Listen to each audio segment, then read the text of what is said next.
उसके लिए उनको आशीर्वाद और धन्यवाद।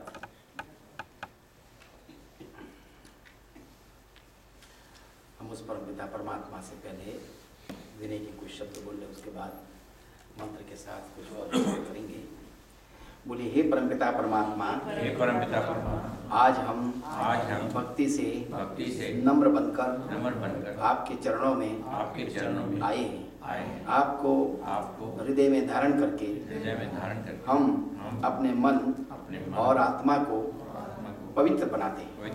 आपकी शरण में रहकर हम अपने दुखों को और दुर्गुणों को दूर करना चाहते हैं।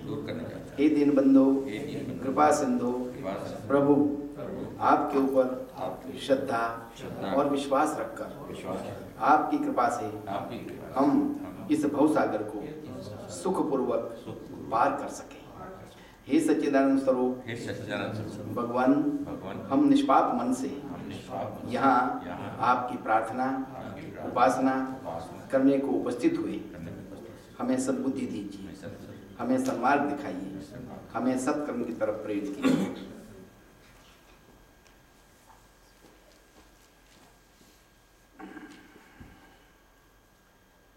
हम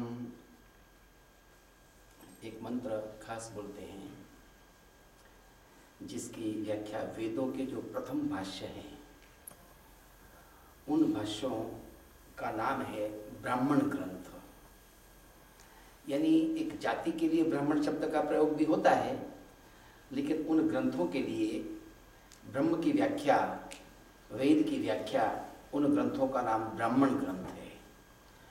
तो ऋग्वेद, यजुर्वेद, सामवेद, अथर्ववेद, इन चारों वेदों के अलग अलग ब्राह्मण हैं। हर एक वेद का ब्राह्मण है, हर एक वेद का आरण्यक है, हर एक वेद की उपनिषद भी हैं, कहीं कहीं जुड़ी हुई है, कहीं मूल उपनिषद पूरी वेद की वैसे ही वैसे है जैसे विश्वोपनिषद है। तो ब्राह्मण ग्रंथों में ऋग्वेद का, यजुर्वेद का, सामवेद का, अथर्ववेद का अलग अलग ब्राह्मण हैं। तो उन ब्राह्मण ग्रंथों में इन कर्म कांडों की भी चर्चा की है। उनमें यज्ञ की बात करते हुए हम मंत्र तो बहुत सारे बोलते हैं। कई बार होता है कि अगर सारे मंत्रों का अर्थ मालूम हो तो उसका और भी अधिक आनंद आएगा। क्या इसका सार है, हम क्या कह रहे हैं, श्रद्धा से हम बोलते जरूर हैं, जान लेने से और भी आनंद आता है। तो क्या है कि ब्राह्मण ग्रंथों में इस यज्ञ का, कर्मकांड का सार बताते हुए यज्ञ के बारे में कहा कि यज्ञो वही श्रेष्ठतमं कर्म। जितने कर्मकांड है, जितने विधि विधान है, जितने रिचुअल्स हैं, उन सब में श्रेष्ठ जो है यज्ञो वही श्रेष्ठतमं कर्म। श्रेष्ठतम कर्म जो है, सर्वोत्तम कर्म है, वो जो है वो यज्ञ है। इसलिए आप देखेंगे कि हमारे जितने कर्मकांड है उसकी शुरुआत ही यज्ञ से होती है, अग्नि पूजा से होती है, जन्म से लेकर मृत्यु पर्यंत। तो वो जो हम करते हैं, इसका जो इन सारे मंत्रों की जो समरी जो है, क्या आप बोलते हैं, एक छोटा सा पैराग्राफ है, आप मेरे साथ बोलेंगे, आपको आनंद भी आएगा और इसकी पूरी जानकारी मिलेगी। बोलिए, हे तेज स्वरूप प्रकाशमान परमात्मा, हम इस अग्नि को जलाकर अंधकार को दूर करते हैं। इसी तरह आपके ध्यान और प्रार्थना से हम अपने मन के अंधकार को दूर करते हैं। हम आपके तेज को अपने हृदय में प्रकट करते हैं, जिससे हम अपने पापों को और बुराइयों को जला सकें। आपकी कृपा से हमको संतान, अन्न, सुवर्ण, उत्तम पशु तथा ज्ञान एवं बल प्राप्त हो गई। ये जो हम मंत्र बोल रहे हैं उन्हीं का सार है। सब सारे मंत्रों में जो बोल रहे हैं हम आहुतियां देते हैं। हे परमपिता परमात्मन, हम आपके नाम से इस अग्नि में आहुति देते हैं। हम बोलते हैं स्वाहा इदन्न मम, आपके नाम को हम दे रहे हैं। इदन्न मम मेरा नहीं है, इदन्न मम दिस इज नॉट माइन, इदन्न मम ये मेरा नहीं है, स्वाहा। तो हम आपके नाम से जो आहुति कहने का मतलब, बोले यह अग्नि जिसको लेती है उसे अपने पास नहीं रखती, परंतु उसे अणु अणु में फैला देती है। इसी तरह आपकी कृपा से हमें अन्न, धन, वैभव, जो कुछ मिला है वह हमारा नहीं है, आपका है। उसे हम आपके चरणों में चढ़ाते हैं। आपको समर्पित करने के बाद जो बाकी रहता है उसे हम प्रसाद के रूप में अपना जीवन चलाने के हेतु ग्रहण करते हैं। हम विद्या, बल और धन पाकर गर्व न करें, क्योंकि वह तो आपका है। हम तो सत्कर्म प्रेरक वह बुद्धि दीजिए जिसको विद्वान लोग और हमारे पितर लोग यानी हमारे एंसेस्टर पितर लोग चाहते रहे हैं। हे प्रभु, यही अग्नि की हमारी कामना पूर्ण हो गई, यानी यज्ञ वही श्रेष्ठतम कर्म। धन्यवाद। आज सैगल जी ने सुंदर गीत गाया। अब धीरे धीरे उनका गला मंज रहा है, ऐसा लग रहा है। अभ्यास करते हैं। अभ्यासेन च कौन्तेय वैराग्येन च गृह्यते। तो वैष्णव जन गाया। इस गीत की कहानी है, वैसे सब जानते हैं कि गांधी जी का प्रिय गीत था। गांधी इस गीत को प्रिय करते थे। गांधी मूलतः वणिक थे, वैष्णव थे वो। अपने धार्मिक जो पारिवारिक मान्यता थी, लेकिन गांधी जी कहा करते थे कि उनकी माता का नाम था पुतली बाई और उनके पिता पोरबंदर राज्य जो था उस जमाने में स्टेट थे, छोटे छोटे राज्य रजवाड़े। तो पोरबंदर स्टेट था, उसके दीवान थे, कारभारी कहते उसके दीवान थे उनके पिता। तो उनकी माता, गांधी जी ने अपने आत्मकथन लिखा कि मेरी माता वो कहा करती, देखो बेटे हम वैष्णव है, लेकिन कभी जैन मंदिर जाना पड़े तो वहां भी चले जाना, कहते हैं, यानी किसी को नाराज मत करना। वहां भी चले गए, इधर भी चले गए। तो वो इस परंपरा से महात्मा गांधी का जो अपना लालन पालन हुआ था, तो उन्हें ये गीत जो है, ये गीत लगभग आज से 350-400 वर्ष पहले लिखा गया है। जैसे संस्कृत के आदि कवि हम कहते हैं, आपको मालूम है कौन है संस्कृत के आदि कवि? महर्षि वाल्मीकि। वाल्मीकि रामायण जिनका है, तो महर्षि वाल्मीकि आदि कवि माने जाते हैं। ऐसे आप मत बोलना, आप तो जानते हैं हिंदी वाले हैं। और हिंदी के आदि कवि कौन है, कोई बता सकता है? हिंदी के आदि कवि नहीं, वो तो वर्तमान कवि है, इस युग के हैं। हिंदी के आदि कवि कौन माने जाते हैं?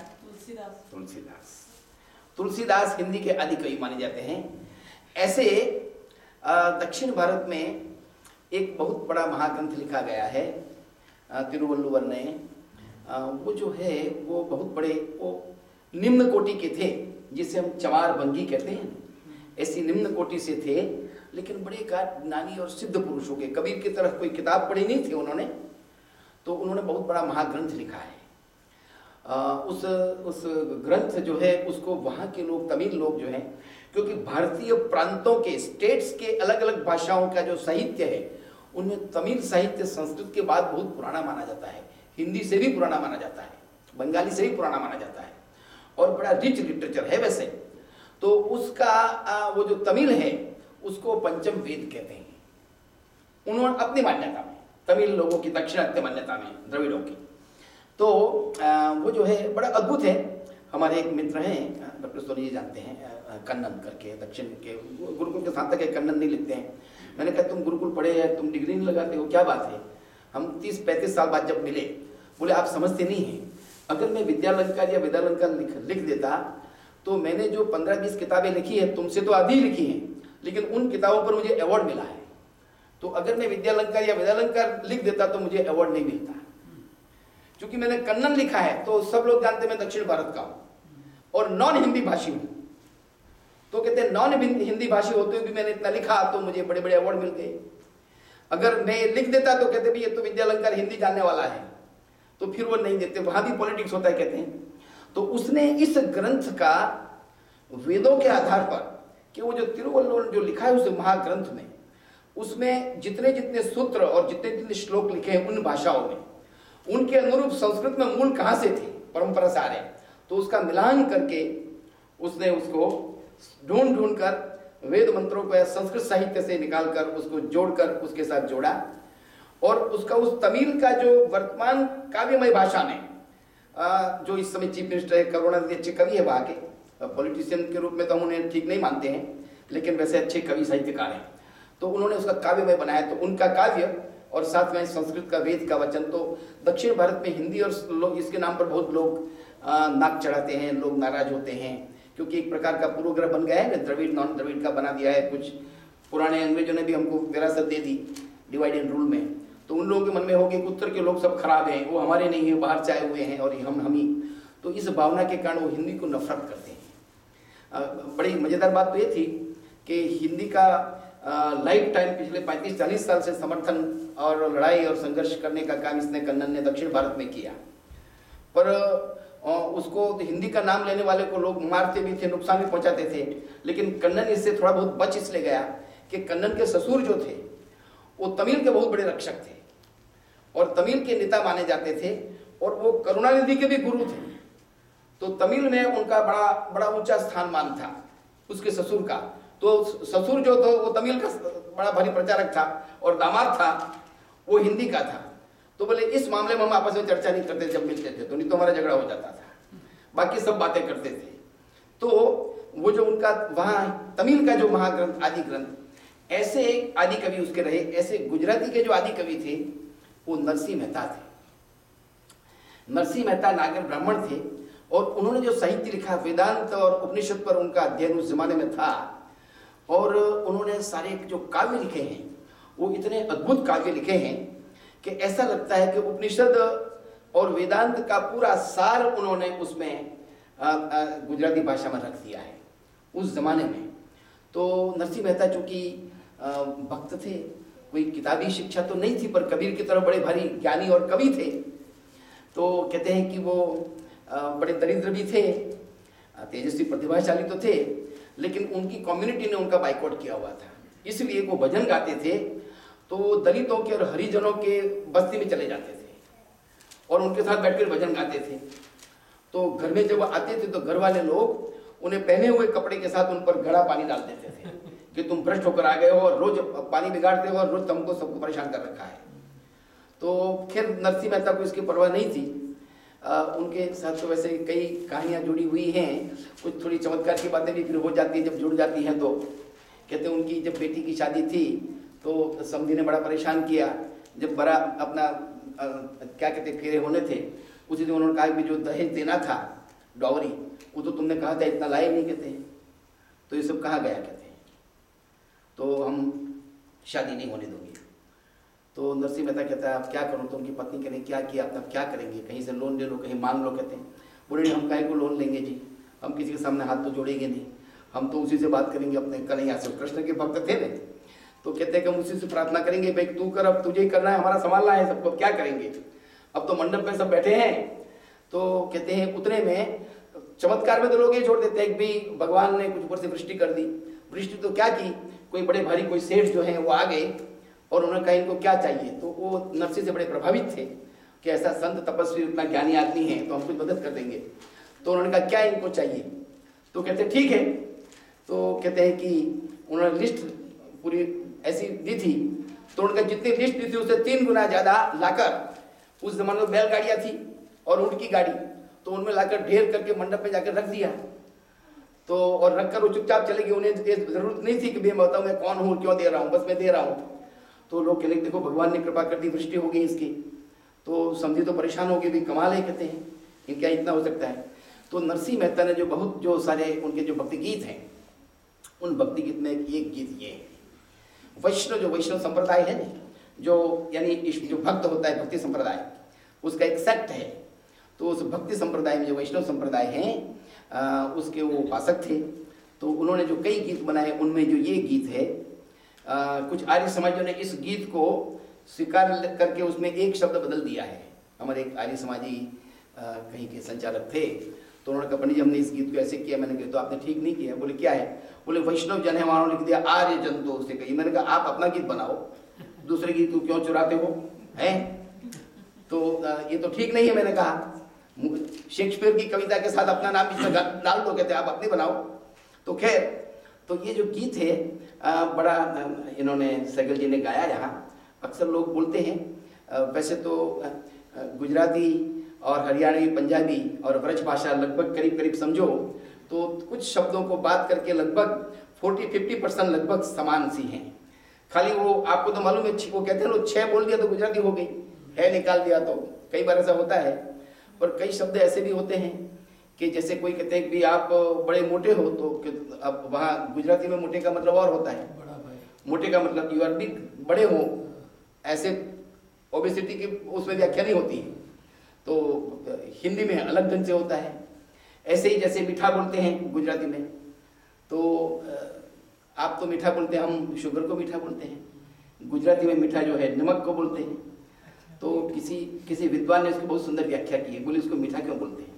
बोले मीठा इसलिए बोलते हैं कि आपके आहार में लाख चीज डली हो, केवल नमक ना हो तो क्या होगा? तो कुछ नहीं, बेकार है।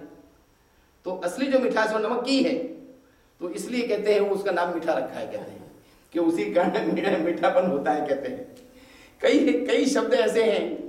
गुजराती में एक रिवाज और है, जब कोई अतिथि आता है और वो जाता है तो उसको क्या कहते हैं मालूम है?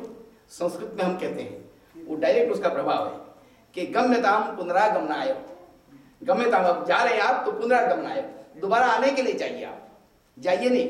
कई बार हम कहते हैं जाइए, अब हम बचे, आपसे बचे, तो उसमें ये नहीं, गम्यताम पुनरागमनाय। तो गुजराती में कहते हैं आवजो। कहते नहीं वो तो जा रहे हैं, तुम आवजो कैसे कह रहे हो? बोले नहीं, इसका मतलब ये है कि आप दोबारा आना, आप जा तो रहे हो अभी, आवजो, बस जाना ऐसा नहीं कहना है, आवजो। तो वैष्णव जन जो इन्होंने बनाया, बड़ा रसप्रद गीत है उसका, मैं आपको इसलिए बताना चाहता हूँ। वैष्णव जन तो तेने कहिए जो पीर पड़ाई जाने। पीर यानी जो दूसरे का दुख जानता है, वो सही ईश्वर भक्त है। वैष्णव मतलब ईश्वर भक्त। सच्चा ईश्वर भक्त, भक्ति करने वाला वो है जो दूसरे के दुख को, दर्द को समझे, पर दुखे उपकार करे। किसी के दुख पर उपकार करता है तो ये मन अभिमान ना आने, फिर भी उसको अहम नहीं होता है कि मैंने इसको किया है, उपकार किया, 100 बार सुना दिया कि तुमको रोटी खिलाई, मालूम है, तो कहते ये नहीं है। पर दुखे उपकार करे तो ये मन अभिमान ना आने, बड़ा कठिन काम है। ऐसे दुर्लभ लोग करते हैं, ऐसे दानी त्याग सोने जी को ऐसा दिल दिया है। तो पर दुखे उपकार करे तो ये मन अभिमान न आने रे, सकल लोक मा सहुले बंदे, निंदा न करे कहनी रे। कहते सकल लोक में सब के साथ आदर प्यार से जो बढ़ता है, लेकिन किसी की निंदा नहीं करता है। बड़ा मुश्किल है निंदा से बचना। हम लोग नहीं बच पाते हैं, गॉसिप जिसे कहते हैं। जब दो अलग हो जाते हैं, जो तीसरा अलग होता है उसकी गॉसिप चलती है, और वो साथ में आ जाता है, वो अलग हो जाता है तो उसकी गॉसिप चलती है। ये ह्यूमन नेचर है, वीकनेस है, सामान्यता है। कई बार सहज भाव से होता है, कई बार राग द्वेष के कारण होता है, लेकिन कहते निंदा न करे कहनी रे, किसी की निंदा जो न करता है। वाच काच मन, वाच काच क्या? Bye speech, by work and by mind, तीनों से, मन वचन कर्म। वाच काच मन, निश्चय राखे धन धन जननी तैनी रे। जो ऐसा करता है उसकी धननी, उसकी मां जन्म देने वाली धन्य है। कि ऐसे संतान को जो जन्म दिया, जो किसी की निंदा नहीं करता, परोपकार करके अहम नहीं करता और दूसरे के दुख को दूर करने के तैयार रहता है, उसको जन्म देने वाली उसकी मां धन्य है। कहते हैं समदृष्टि ने तृष्णा त्यागी। भगवान कृष्ण ने गीता में कहा ना, समदृष्टि सम दुखे समय कृत्वा लाभा लाभो जया जयो ततो युद्धाय युद्ध। कहते हैं क्या है कि सुख हो, दुख हो, हानि हो, लाभ हो, हार हो, जीत हो, इंसान को कोशिश करनी चाहिए कि समान रहे। ये दोनों आते ही हैं और आने हैं संसार में, लेकिन कोशिश करने की समान रहे। तो कहते समदृष्टि, सबके प्रति समदृष्टि रखे। तृष्णा त्यागी रे, तृष्णा छोड़ दे कहते हैं। और पर स्त्री जैने मातरे, और पराई स्त्री को मां के समान माने। जीवा थकी असत्य न बोले, झूठ न बोले। बड़ा मुश्किल है, हमें तो प्रतिक्षण झूठ ही बोलना पड़ता है, उसकी योजना बनाने झूठ कैसे कहेंगे आज के जमाने में, लेकिन वो कितनी कठिन बात है। जीवा थकी असत्य न बोले, पर धन नव जाले हाथ रे, और तेन त्यक्तेन वंजिता मां गृधक कस्य धन। किसी के धन को अनधिकार ले लेने की चेष्टा मत करो। पर धन नव जाले हाथ रे, दूसरे के धन को अनधिकार मत छीन लो। कहते हैं मोह माया व्यापी नहीं जैने, मोह माया जिसको ज्यादा आसक्त नहीं है, कहते हैं इतना अटैच नहीं हुआ है। दृढ़ वैराग्य जना मन में, जिसके मन के अंदर वैराग्य भाव है, निष्काम भाव है, ऐसी निष्काम वृत्ति आ गई है। ऐसी स्टेज पर कौन? राम नाम सु ताली लागी सकल तीर्थ तन मारे। देखिए बड़ी सुधार की बात उन्होंने कही कि राम नाम, उस जो भक्ति का है, जो ईश्वर का, वो कहते हैं मन में इतना उतर चुका है। कहते हैं कि सभी तीर्थ जो हैं, न काशी जाने की जरूरत है, न हरिद्वार जाने की जरूरत है, न प्रयाग जाने की जरूरत है, न कहीं मक्का, न मस्जिद, न कहीं और। कहते हैं सभी तीर्थ आपके अंदर ही है। कहते हैं सब आ गए अगर आप इस प्रकार बन गए तो। वण लोभी ने कपट रहित छे, लोभी भी नहीं है। कहते हैं कपट रहित छे, यानी छल कपट नहीं है मन में। काम क्रोध निवार्य, और काम और क्रोध को भी छोड़ने का सब प्रयत्न कर लिया है। बड़े नरसैयो तेनु दर्शन करता, कहते हैं ऐसे व्यक्ति का दर्शन कर ले। कहते हैं नरसैया नरसिंह भगत, नरसिंह मेहता, बड़े नरसैयो तेनु दर्शन करता। कहते हैं एवं व्यक्ति का अगर दर्शन हो जाए, ऐसे व्यक्ति के दर्शन अगर हो जाए तो कुल इकोतिर तारे दे, तो तुम्हारी इकोतिर पीढ़ी तर जाती है। क्योंकि ऐसे व्यक्ति मिलते ही दुर्लभ हैं, लाखों करोड़ों में कोई मिल जाए शायद। इन लक्षणों से परिपूर्ण वैष्णव तो कहने को सारे हैं, हमारी समाजी कहने को सारे हैं, मुसलमान कहने को सारे हैं। इस्लाम का तो वर्ड मीनिंग ही है शांति, पर सबसे बड़ी संसार में अशांति की बीज नींव वहीं से डाली है और आज तक चली आ रही है। देखो जिसका नाम शांति है, उसका कर्म जो है अशांति का है। तो वो केवल नाम लेवल से कुछ नहीं होता है। तो कहते हैं कि वैष्णव कौन है, सच्चा वैष्णव, तो सच्चा वैष्णव ये। और ऐसे का अगर दर्शन हो जाए तो हमारी 71 पीढ़ी जो है वो हम पार कर जाते हैं, हमारी सफल हो जाती है। कहते हैं तो ये गांधी को बड़ा गीत प्रिय था इसलिए। और मैंने आपको उदाहरण सुनाया था ना कि साउथ इंडिया, साउथ अफ्रीका के जहाँ अपार्थाइड पॉलिसी थी, आपस में रंग भेद की बड़ी प्रबल नीति थी। जब देश आज़ाद हुआ, मंडेला प्रधानमंत्री बने, तो उस समय पहली बार जब भारतीय और सारे लोग इकट्ठे और बड़ा भारी सम्मेलन हुआ गांधी को अपने श्रद्धांजलि देने के लिए, तो कहते हैं डरबन के स्टेडियम के अंदर लगभग 17 से 18 हज़ार लोग बैठे हुए थे। और स्टेज पर मुझे भी सद्भाग्य था उस समय वहाँ 10-15 मिनट बोलने का, द मैसेज ऑफ गांधी।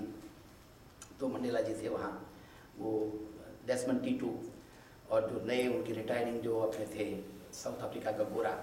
तो कहते हैं वो सारा प्रोग्राम जो शुरू हुआ तो उन्होंने जब मुझे कहा कि जो उन्होंने आयोजन किया था गांधी जी के दामाद के वो थे शायद बेटी के हो, यानी बेटी की बेटी के हो जो आयोजन कर रहे थे, तो उन्होंने मुझे कहा कि आप कुछ पहले वेद मंत्र बोल लेंगे।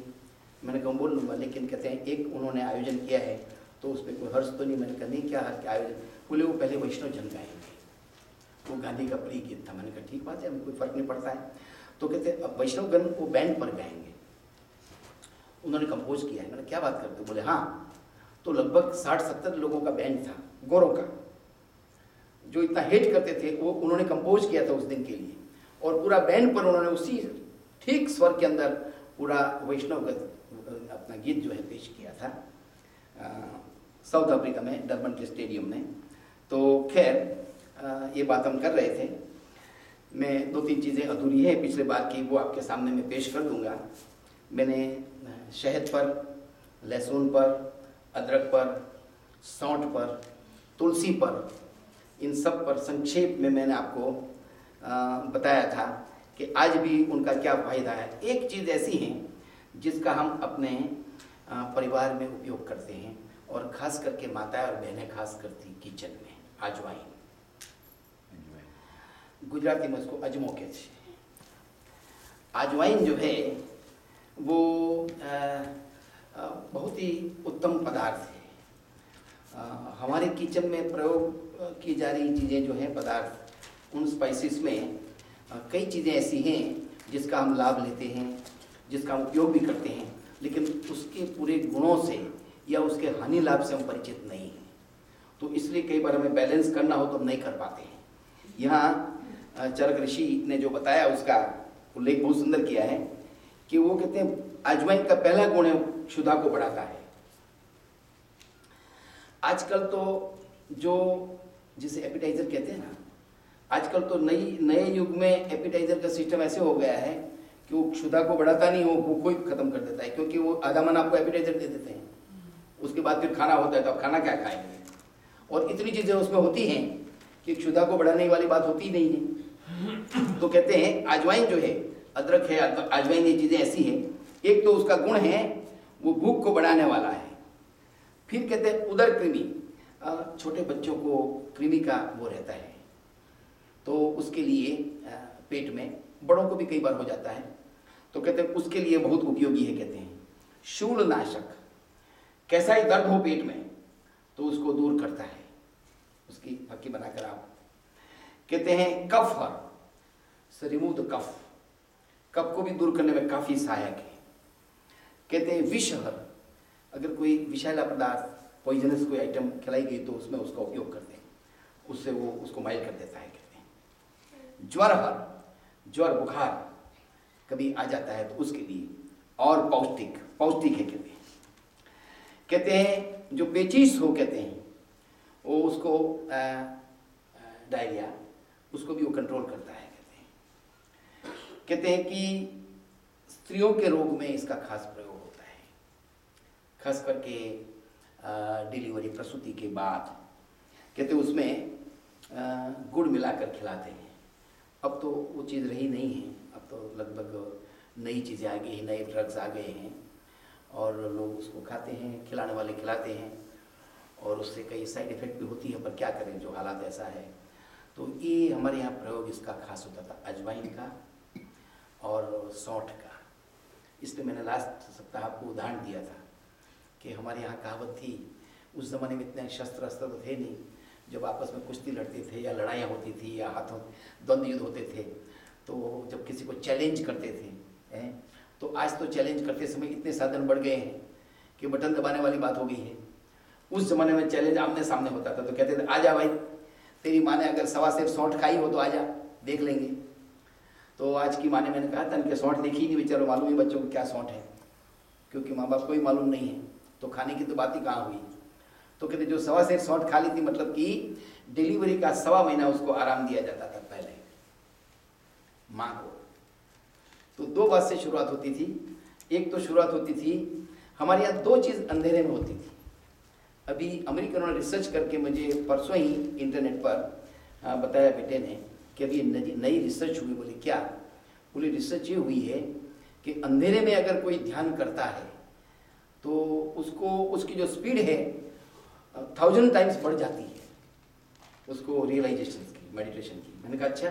तो मैंने कहा हमारे ऋषि मुनि जो गुफाओं में जो ध्यान करने की जो सिस्टम था वो अंधेरे में इसलिए शायद था कि गुफाओं में बैठे थे, प्रकाश से दूर जो ध्यान करना होता था। सामान्य प्रार्थना तो सूर्य के प्रकाश में करते थे, वो जो डीप जाना जो मेडिटेशन है, तो इसी प्रकार हमारे यहाँ दूसरा काम भी अंधेरे में है।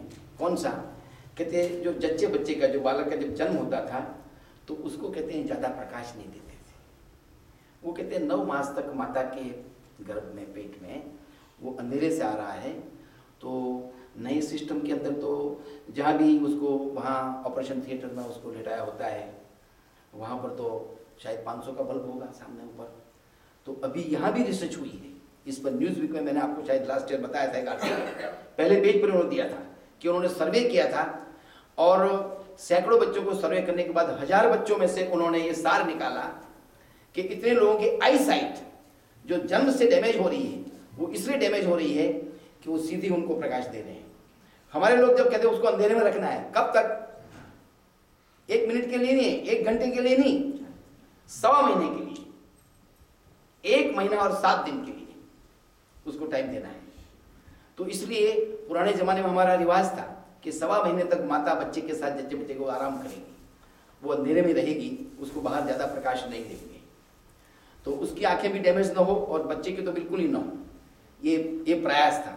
अब आज का विज्ञान कह रहा है, मेडिकल साइंस या साइंस आज का कह रहा है कि ये बात ठीक है, जो आई साइट डैमेज हो रही, तो ये पुराने जो बोले इंडियन सिस्टम जो एंशिएंट था वो ज़्यादा उपयोगी सिस्टम है और अच्छा सिस्टम है।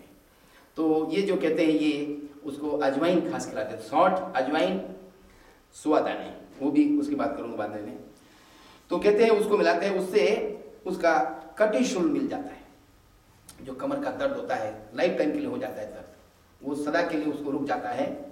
कहते हैं वायु शांत हो जाती है, गर्भाशय शुद्ध हो जाता है, भूख बढ़ती है, शरीर बलवान होता है, दर्द एवं रुक कर आने वाला जो उसका जो अपना पीरियड से वो बहुत रेगुलर हो जाता है और वो रोग से मुक्त हो जाती है। कहते हैं उसको आप गुड़ के साथ भी खिला सकते हैं और दूध के साथ मिलाकर 60 ग्राम अजवाइन का चूर्ण 2 बार दूध के साथ उसको दिला दीजिए। तो ये हमारे वहाँ अजवाइन का जो लाभ है। दूसरा अनुभूत चमत्कारी नुस्खा, ये कहते हैं ये ज्वर के लिए, बुखार के मैंने ज्वर हर है, उसको ज्वर हर का है। जोड़ों का दर्द हो, जॉइंट पेन, उसके लिए भी अजवाइन जो है, अजवाइन का तेल आता है, उस तेल की मालिश से, जैसे महानारायण तेल है ऐसे अजवाइन का तेल भी है।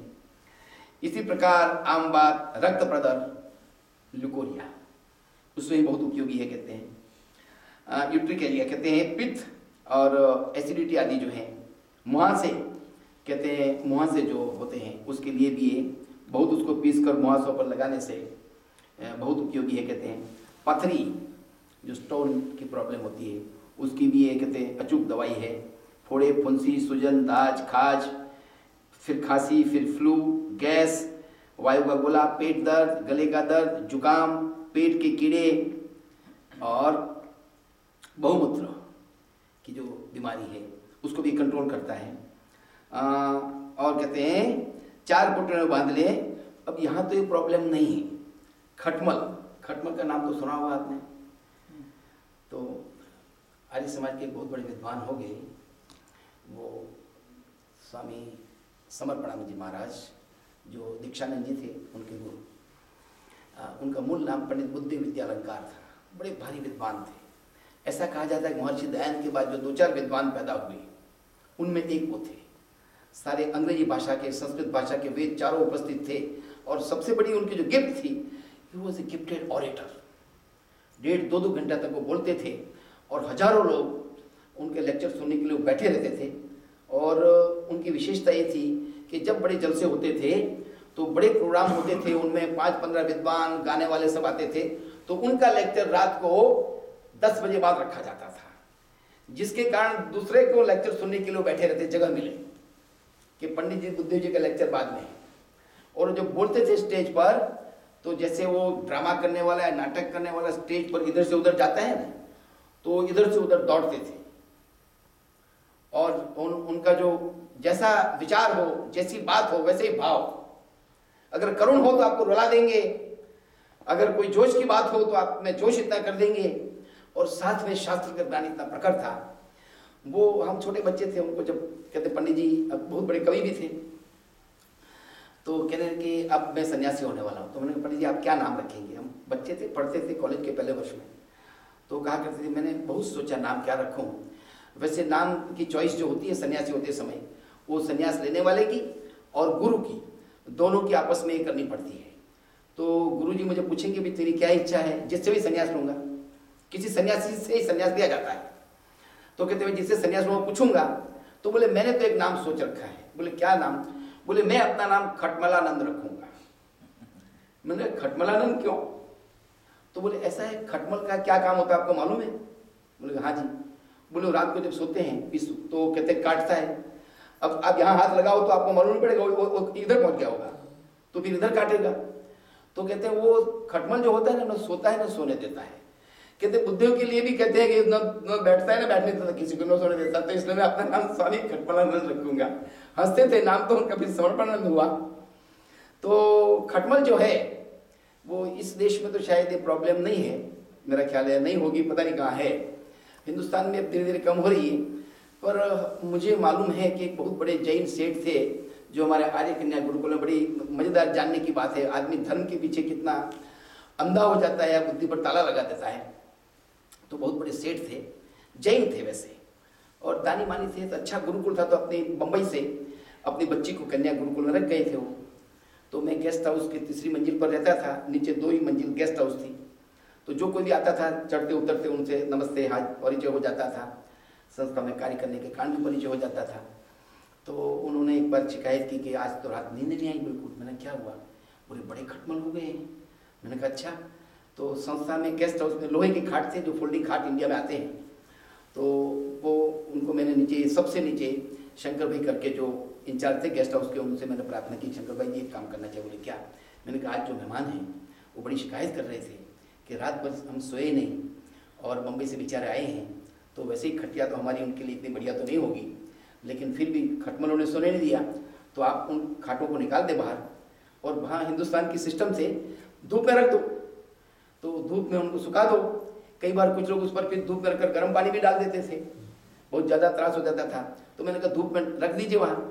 बोले हाँ ये तो ज़रूर कर देंगे और उसको ये कर देंगे। तो उसके बाद उन्होंने उनको कहा कि वो वेदालंकर जी कह रहे थे आपको रात को बड़ा कष्ट हुआ था ऐसा। बोले नहीं नहीं नहीं नहीं ये मत करना, आप धूप में मत रखना। बोले क्यों? बोले तो सारे खटमल मर जाएंगे। तो उन्होंने कहा मारने के लिए तो रखना ही है। बोले नहीं हिंसा होगी, हम जैन हैं। उन्होंने कहा हम जैन हैं, हम हिंसा नहीं करते हैं। तो कहते फिर तो आपको काटते रहेंगे, और मेहमान आएंगे वो भी काटते रहेंगे, और फिर आपका तो फिर उन्होंने मुझे कहा कि वो मना कर रहे हैं। वो जो अपना नेरीचंद जी आए हैं वो मना कर रहे हैं। तो मैंने फिर सेठ जी मुझे मिले, मैंने कहा सेठ जी आप मना कर रहे हैं? हमने तो बोले नहीं नहीं नहीं ऐसा है जी, हम जैन, हम आप हमारा जैन धर्म मालूम नहीं। मैंने कहा नहीं थोड़ा बहुत तो मालूम है, ज़्यादा तो नहीं मालूम। तो क्या कहते हैं? बोले हम हिंसा नहीं करते हैं। मैंने कहा अच्छा क्यों? बोले पाप लगता है, वो खटमल मर जाएंगे तो हिंसा होगी। तो मैंने कहा हिंसा क्या है? हिंसा किसे कहते हैं, हिंसा किसे कहते हैं? तो मेरे ओर देखने लगे। बोले नहीं किसी जीव को मारना। तो मैंने कहा महात्मा यशोक गिरी जी महाराज उनके बहुत बड़े विद्वान और ज्ञानी थे संत, उस समय जैनों के प्रत्यक्ष मेरा परिचय था। तो वो लोग पैदल ही चलते हैं, ट्रेन में नहीं या किसी सवारी में नहीं जाते। तो 2-5 साथ साधु साथ जाते हैं। मैंने कहा मानो यशोक जी महाराज विचरण कर रहे हैं और मानो वो अहमदाबाद से बम्बई की ओर जा रहे हैं, 5-15 दिन में पहुंचेंगे वो धीरे धीरे। तो जाते हुए कई जंगल भी आते हैं। तो मैंने कहा कई जंगल में किसी शेर ने उन पर आक्रमण कर दिया, किसी बाघ ने आक्रमण कर दिया, तो क्या करना चाहिए? अगर साथ में रक्षा करने वाले हैं रक्षक, तो क्या शेर को रोकें या उसको मार दें या उनको मार डालना दें? बोले नहीं नहीं तो फिर मार देना चाहिए। मैंने क्यों? बोले तो महाराज को तो बचाना है। तो मैंने कहा अच्छा बड़े जीव को बचाने के लिए उसकी रक्षा तो करनी जरूरी है? बोले हाँ। तो मैंने कहा खटमल की अपेक्षा बड़े जीव नहीं है हमारे लिए, आपकी रक्षा करनी हमारा कर्तव्य है। तो कहने हाँ। मैंने कहा अहिंसा का संबंध जो है वो आपकी मन की वृत्ति के साथ है। मनु महाराज ने कहा है निर्वैर, यानी मन के अंदर वैर की भावना से आप किसी को, एक माता अपने बच्चे को कोई अपराध करने पर, आग में हाथ डालने पर उसको चाटा मारती है, हाथ खींच लेती है, तो कहा अपने माता ने हिंसा की, बच्चे को मारा। तो वो हिंसा नहीं है, वो दिखने में वो कृत्य हिंसा का होते हुए पर भी उसमें हिंसा का भाव नहीं है, उसमें हित का कल्याण का भाव है। तो इस प्रकार तो उन्होंने कहा ये आपने अहिंसा की व्याख्या तो हमने पहली बार सुनाई और अब हमारी समझ में आई। कहते हैं ये तो बात ठीक है। तो मैंने कहा इन खटमलों को दूर करना जरूरी है फिर। तो मैं जो आपको कह रहा था कि वो जो हमारी जो प्राचीन शैली, प्राचीन सिस्टम, आहार विहार जो था वो बड़ा साइंटिफिक था, ऐसे ही नहीं था। हमारे पुरखे लोग कोई मूर्ख नहीं थे, बुद्धिमान थे, हमसे कई बार कई ज़्यादा ज्ञानी थे, वो ज़्यादा समझदार थे, क्योंकि उनके पास उतने साधन नहीं थे। जहाँ साधन कम होते वहाँ बुद्धि ज़्यादा वर्क करती है, ये भी होता है। अधिक साधन सुविधा आ जाने से आदमी बुद्धि का प्रयोग नहीं करता है, क्योंकि सामने से उपस्थित हो जाता है। तो इसलिए जब अगर बटन दबाने से सब काम हो जाता है तो उंगली को नहीं हिलाएगा, हाथ को नहीं हिलाएगा, पाँव को नहीं हिलाएगा, तो उसे शक्ति का उपयोग नहीं करना पड़ेगा। वो कहते हैं necessity is the mother of invention. तो इसलिए कहते हैं पेट के जो कीड़े, बहुमूत्र जो है, खटमल, यहाँ खटमल का है, थोड़ी थोड़ी अजवाइन को 4 पोटलियों में बांध ले। ये कहते हैं ऋषि, कहते हैं चरक जी कि 4 पोटलियों के अंदर थोड़ी थोड़ी अजवाइन को बांध लें, इनको 4 पाई के चारों पायों पर बांध लें, तो खटमल अपने आप भाग जाएंगे, वहां रहेंगे उसकी गंध से। ये अजवाइन का प्रयोग बताया। कहते हैं मच्छर भी नहीं रहेंगे, मच्छर के लिए बहुत बढ़िया है। कहते हैं उसका जो तेल है उसको आप लगा लें, कहते हैं, या इसको अजवाइन के पोटली को लटका दें तो वो जीव दूर भागते हैं। तो ये जो है अजवाइन की बात है।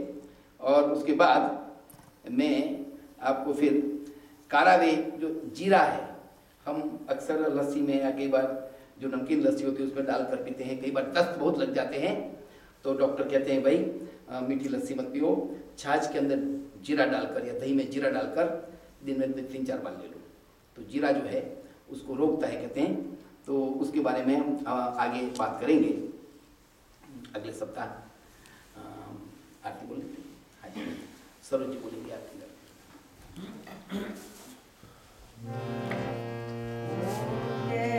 जगदीश हरे स्वामी जय जगदीश हरे, भक्त जनों के संकट दास जनों के संकट क्षण में दूर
स्वामी तुम अंतर्यामी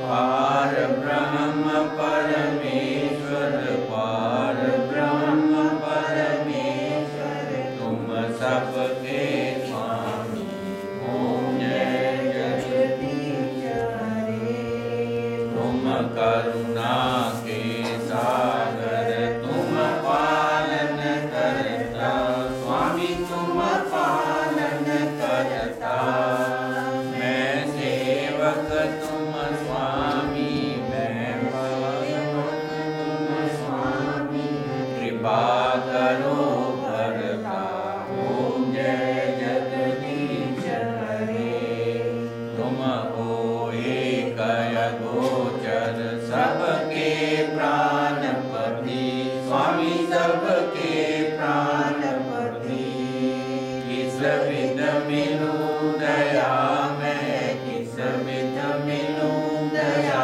मैं तुमको सुमति ओम जय जगदीश हरे दीन बंधु दुख हरता तुम रक्षक मेरे स्वामी तुम रक्षक मेरे करुणा हस्त बढ़ाओ करुणा हस्त बढ़ाओ स्वार्पण तेरे ओम जय जगदीश हरे विषय विकार मिटाओ पाप हरो देवा स्वामी कष्ट हरो देवा श्रद्धा भक्ति बढ़ाओ श्रद्धा प्रेम बढ़ाओ संतन की सेवा ओम जय जगदीश हरे तन मन धन सब है तेरा स्वामी सब कुछ है तेरा तेरा तुझको अर्पण तेरा तुझको अर्पण क्या लागे मेरा ओम जय जगदीश हरे ओम सर्वे भवन्तु सुखिनः सर्वे सन्तु निरामया सर्वे भद्राणि पश्यन्तु मा कश्चित् दुःखभाग् भवेत् सबका भला करो भगवान सब पर दया करो भगवान सब पर कृपा करो भगवान सबका सविधि हो कल्याण सब वेद पढ़े सुविचार बढ़े बल पाए चढ़े पित ऊपर को अविरुद्ध रहे रजुपंत कहे परिवार कहे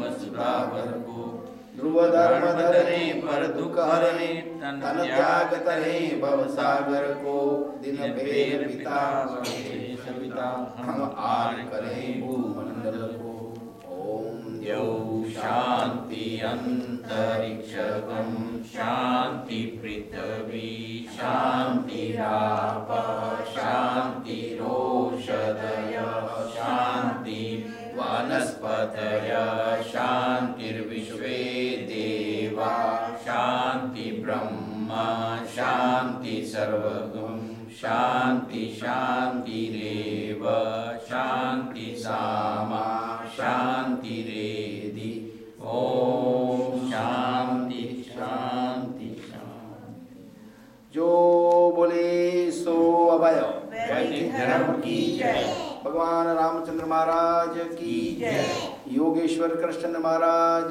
की जय महर्षि दयानंद की जय भारत माता की जय गॉड ब्लेस अमेरिका।